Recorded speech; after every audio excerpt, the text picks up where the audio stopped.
Hello everyone, আসসালামু আলাইকুম and welcome back to my channel. তো বেশ কিছুদিন আগে আমরা গেছিলাম উটিতে, তো আজকের ব্লগ সেই নিয়ে। তো ভোর 5টার সময় আমরা বেরিয়েছিলাম উটি যাওয়ার উদ্দেশ্যে। আর আমার বেবি উঠবে না সেটা তো হতেই পারে না, আর সেই টাইমে আমি ভিডিওতে কি বলছিলাম আমি নিজেও জানি না, তো তাই ভয়েস ওভারটা দিচ্ছি। অনেক এক্সাইটেড। সকাল থেকে ঘুম থেকে উঠতে বললো, হ্যাঁ পাত্তা দেবে না। কি অবস্থা, রাত এখন দেখো চাঁদ দেখা যাচ্ছে, দেখেছো দেখেছো? বাড়ি থেকে যখন বেরিয়েছিলাম তখন একদম পুরো অন্ধকার, চাঁদ দেখা যাচ্ছিল আকাশে, কিন্তু অনেকটা চলে আসার পর, টাউন ছেড়ে বেরিয়ে আসার পর হালকা হালকা আলো ফুটতে শুরু করেছে। উটি যেহেতু আমাদের ত্রিশূর থেকে অনেক দূরে, তো তাই সকাল সকাল বেরোনোটা বেস্ট আইডিয়া ছিল। আরও যদি সকালে বেরোতে পারতাম খুবই ভালো হতো, বাট ছেলে পিলেদেরকে রেডি করে নিজেরা রেডি হয়ে বেরোনো ইটস টু ডিফিকাল্ট। আর দেখুন না, প্রায় তামিলনাড়ু ঢুকবো, তো সূর্যটাকে প্রায় এই উঠতে দেখা যাচ্ছে। ফাইনালি 2 ঘন্টার পর আমরা একটা হোটেল দেখতে পাই, তো হোটেলে ব্রেকফাস্টের জন্য দাঁড়ালাম। আর বাবুকে একটা কলা খাইয়েছিলাম গাড়ির মধ্যেই, তো তাই আর সেটার ভিডিও ক্লিপ নিইনি। তো এরপর আমরা যাচ্ছি হোটেলের ভিতরে। তো এই তো আমি নিয়েছি 3টে ইডলি, ওর নিয়েছে বেল্লা পাও, আর ভাইজানরাও অন্য কিছু আইটেম নিয়েছিল, ঠিক খেয়াল পড়ছে না এখন। আমি তো মাস্ট চাটনির সঙ্গে সাম্বারের সঙ্গে এই গরম গরম ইডলি খেয়ে নিলাম, আমার তো যেটা ভীষণ ফেভারিট। ও নিয়েছিল কাটলা কারি, যেটা ছোলার একটা তরকারি হয়, বেল্লা পাওয়ের সঙ্গে ছোলার তরকারি। কম্বিনেশনটা খুব অড, বাট ঠিক আছে, খেতে হবে, কিছু করার নেই। এই তো খাওয়া দাওয়া করার পর গাড়ি ছেড়ে দিয়েছে, এরপর চলে যাচ্ছি সামনের দিকে। প্রায় তামিলনাড়ু ঢুকবো আর পড়ে গেছে জ্যামেতে। পালাক্কাড ডিস্ট্রিক্ট যেই পেরোলাম, কেরালার যে সৌন্দর্য সেটা একদম শেষ হয়ে গেল। তামিলনাড়ু তখন টাইম ছিল 10টা, আর আমার হাত লিটারেলি পুড়ে যাচ্ছিল, কারণ এসি চলছিল 3-এতে, আর বাইরে এত পরিমাণ রোদ, ডিসেম্বরে যে এত গরম থাকবে আমি কল্পনাও করিনি। আর দেখুন না, চারিদিকে একটা আধটা গাছ, আর গাছই নেই, পুরো ন্যাড়া জায়গা, আর তার মধ্যেই অত্যধিক ট্রাফিক জ্যাম আর মাথার উপর চড়া রোদ। গ্রীষ্মকালে এখানে মানুষজন কী করে সার্ভাইভ করে আমার তো খুব চিন্তার বিষয় এটা, আর খুব কনজেস্টেড এরিয়া এটা। তো ফাইনালি এক জায়গায় দাঁড়ালাম, এখন বাজছে সকাল 11:30, আর দেখে তো একদমই মনে হবে না। এখানে ভোরবেলায় কিংবা সন্ধ্যের দিকে বেশ ঠান্ডা থাকে, তাই এখানকার ডাবওয়ালা বা আরও এদিক ওদিক যাদেরকে দেখছিলাম, তো তারা দেখছি সোয়েটার পরে আছে। ভাবছিলাম এই ফাটা রোদেতে কীভাবে তারা সোয়েটার পরে আছে। জাস্ট আমার হাতে একটা ডাব দিয়ে গেল, উপচে যাওয়ার মতো পানি, 1 লিটারের বেশি পানি আছে মনে হচ্ছে। মানে ডাব খাওয়ার পর চলে যাচ্ছি সামনের দিকে, আর কোয়েম্বাটুর তামিলনাড়ু প্রায় 4 ঘন্টা পর ক্রস করে ফাইনালি দেখতে পেলাম গ্রিনারি। যত পাহাড়ের দিকে উঠছি তত গ্রিনারি দেখতে পাচ্ছি, খুব সুন্দর, আমাদের কেরালার মতো, আর হালকা হালকা ঠান্ডাটাও অনুভব করছি। তো এই তো চারিদিকে সুপারি গাছ, নারকেল গাছের চারিদিক সৌন্দর্যে ভরে গেছে, যেটা একদম আই সুদিং, আর আমার খুব ভালো লাগে। তো এখানে আসার জন্য ই পাস দরকার হয়, তো ফোনেতে ওই ই পাসটা করেই নিয়েছিল, তো ই পাস সামনে দেখাতে হবে।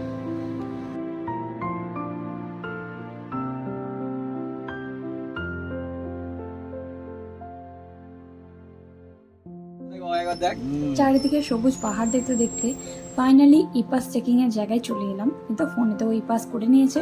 আর এটা করার কারণ, কতগুলো গাড়ি উটিতে ঢুকছে, তো সেটার একটা লিস্ট তৈরি করে রাখবে আর কি। যারা বাইরে থেকে যেসব গাড়িগুলো ঢুকছে তাদেরই একমাত্র ই পাসের দরকার, যারা নীলগিরির এলাকার মধ্যেই, তো তাদের ই পাস লাগবে না। তো এই তো আমরা ই পাস চেকিং করে সামনের দিকে এগিয়ে যাব।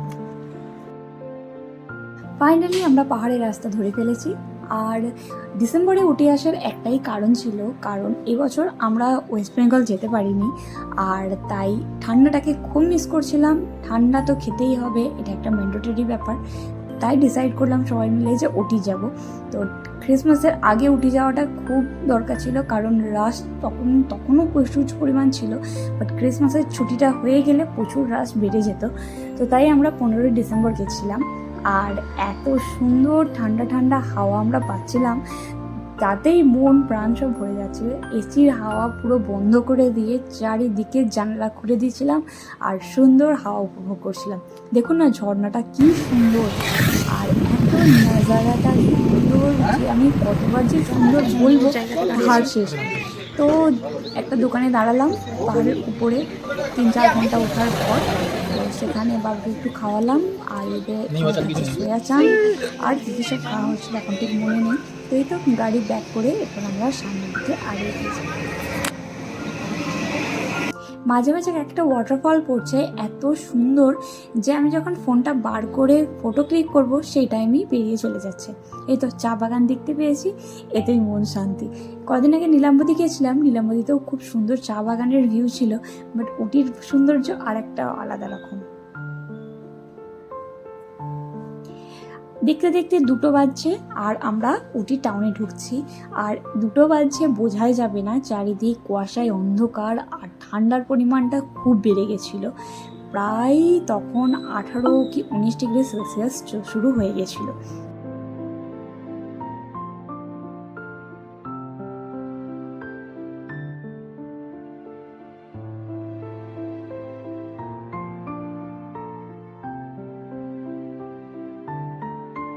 এখনো পর্যন্ত আমরা এখনো পর্যন্ত আমরা গাড়িতেই আছি। অলমোস্ট 10 আওয়ার্স গাড়ির ভিতরে আছি আর এখনো পর্যন্ত হোটেল বুক করতে পারছি না। নেই করে মনে হয় 10খানা হোটেল দেখা হয়ে গেল। তো ঠিক আছে, দেখা যাচ্ছে, খোঁজাখুঁজি চলছে। সো ফাইনালি হোটেল বুক হয়ে গেছে।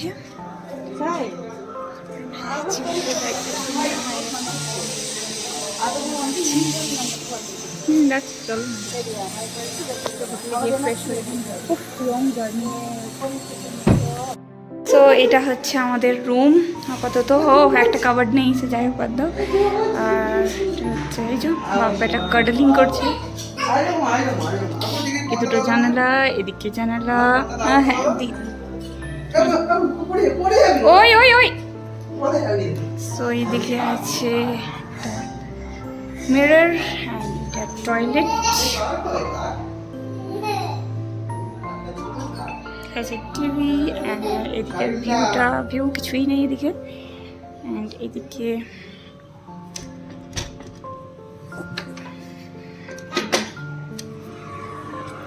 সামনে হসপিটাল, কিছুই নেই। যাক, রোদটা আসছে এখানে, এটাই যা।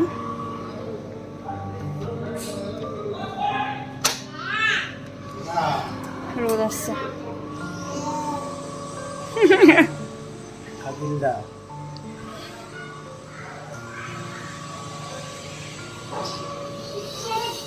চলুন তাড়াতাড়ি আমি ড্রেস চেঞ্জ করে দেবো। ওকে, সো গাইস, এখানে টু মাচ কোল্ড। আমার বাবার কাছে আছে, আমি তো জাস্ট কেঁপে অস্থির হয়ে যাচ্ছি। 26-27 ডিগ্রি থেকে আস্তে আস্তে আস্তে আস্তে কমে কমে এখন কত 15। ভাবতে পারিনি এত ঠান্ডা হবে। আমি টুপি ফুপি কিচ্ছু আনিনি, আমি ভেবেছিলাম যে আমার হিজাব ক্যাপেতেই হয়ে যাবে, বাট হিজাব ক্যাপেতে একদমই কিছু কভার হয়নি। বাবু আরামসে গরমে ঘুমাচ্ছে। বাবু ঘুমানোর সঙ্গে সঙ্গে আমিও ঘুমিয়ে গেছিলাম, তাই আর বাইরে যাওয়া হয়নি। ওরাই বাইরে থেকে খাবার দাবার কিনে এনে সব খাওয়া দাওয়া হলো।